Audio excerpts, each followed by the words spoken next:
So, Barnaby, it's Alastair Thompson here, editor of Scoop, with Barnaby Weir, who's the creative director or something of Fly My Pretties. Yeah, That, that sounds like a good description, job description. Yeah. So could you start off by telling us a little bit about Fly My Pretties in terms of what the overall concept's about? Yeah, well, Fly My Pretties came together in 2003. The idea was to have a show that's more of a showcase, putting people together from different acts that wouldn't usually start a band, and not even starting a band for the project wasn't to start a band and go touring. It was really about creating a showcase in an environment where the music is the key thing. It wasn't about the gigging so much, and in a theatrical kind of environment. Yep. So the first album, Fly My Pretties live at Bats, we did at Bats Theatre in Wellington, which has got a great reputation for trying out new ideas. And I invited a whole lot of friends like H. Pryor and Sam Scott, who already had their other bands and things happening, to jam out. And it went really well. But yeah, the whole thing was really about showcasing new talent, getting a group of more unlikely people together to make a live recording. And you workshopped songs for that first one as well. So you brought the songs to the. Yeah, the first album I brought quite a few songs to the fore, but there were some others, that brought songs too, and it was just an experiment, really, a musical experiment, which seemed to relate to people and just started to kind of grow and evolve. It took a while before you recorded the first album, because I think you did another season at Paramount later on, didn't you? Of Fly My Pretties? We did. No, we recorded that week that we did at Bats. We did, I think, 7 days. Yeah.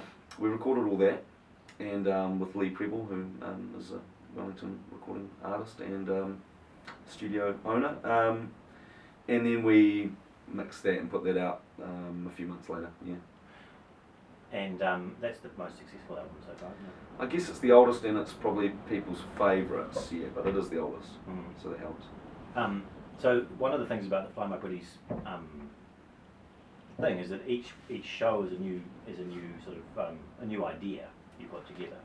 Yeah, each show is a new incarnation of Fly My Pretties, and what I mean by that is that it has to have new music in it. It has to be a new album. These are the rules that we kind of put in place for our own artistic integrity, I guess. Is we want it to be refreshing. We want it to introduce new people. We want to make a whole new album with tracks you haven't heard before. And but we also play music that we have done on the previous albums. It's kind of like give people what they want as well. So it's not entirely 100% new, but yeah, the aim is to have something refreshing, musically, every time. And also we have there's the visual art side of it as well that we explore in terms of dressing the stage, in terms of the visuals and that kind of thing. It's not just random visuals. It's we put a lot of thought into the narrative, if there's a narrative. For the first Fly My Pretties, we had Michaela Dwyer, who's an artist, and she makes these weird plastic kind of bubble-like shapes, and so we had some of those on stage. And for the second one, we used the footage from the film archive, and we were allowed to use a whole lot of settler footage, and it was kind of more about settler times in New Zealand and that kind of narrative as the music videos and as the backdrop. For the third one, we wrote a story. Me and my father, wrote a story. It's called Our Story, and that's more of an environmental theme. But we had Kieran Reinhardt illustrate this story out. So it was like a kind of a storybook, musical storybook, and most of the songs related to our natural environment and protecting it. And for the fourth one, Fly My Pretties 4, really original title, but it seemed to work. We had Phlox, who's an artist, great artist in Auckland, and she created the environment for the show with her stencil work, and then we made 18 music videos, one for each song, which was a huge thing to do and a lot of work for people.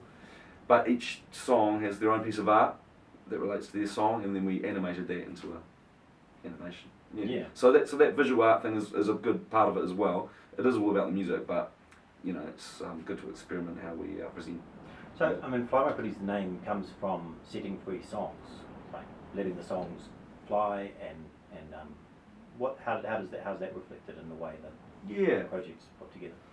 I was thinking of a name. I remember thinking of a name for this project, and you know, writing a few ideas down. They're all terrible.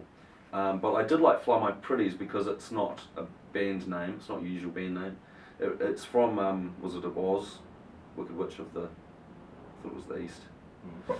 She releases her flying monkeys, you know, out to go and get the guys and check them down. So I just like the idea of, you know, fly my pretties, fly. You know, it's kind of like release the hounds, or you know. But yeah, it's about releasing the music and you know, letting people do their thing in their own way, really.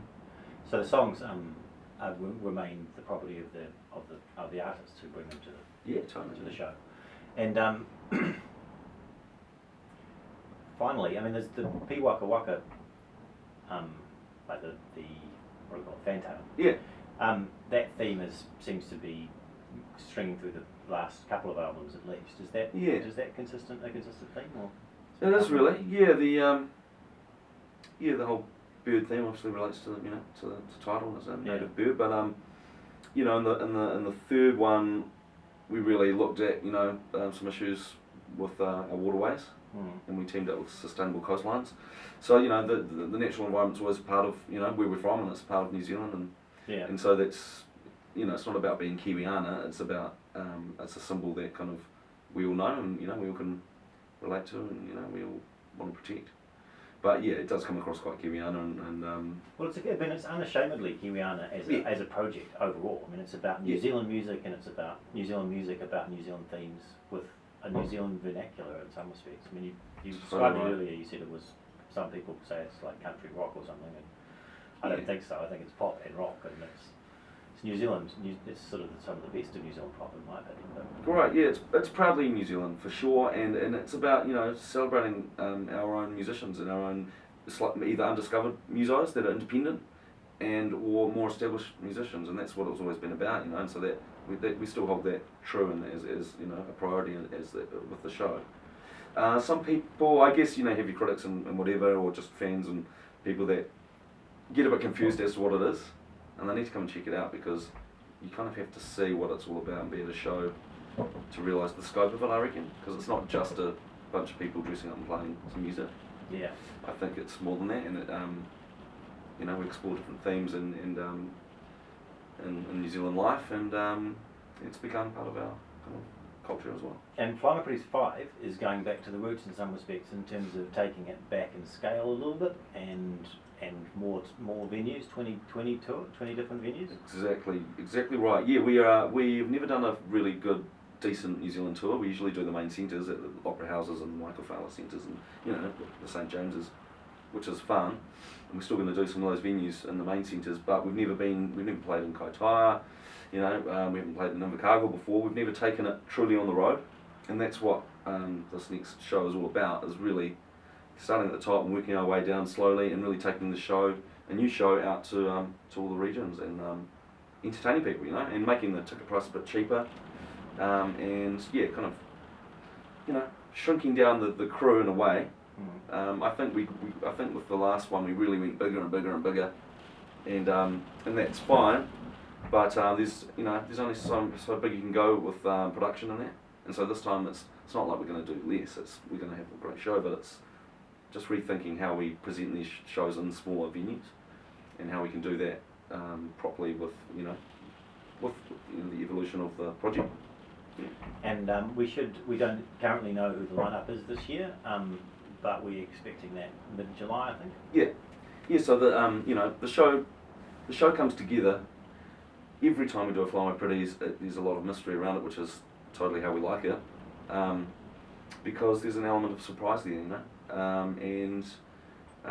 But yeah, the lineup is looking really good, and we'll release that mid-July, and I'm finding it exciting, thinking about, you know, who we're jamming with and what kind of flavours we can come up with.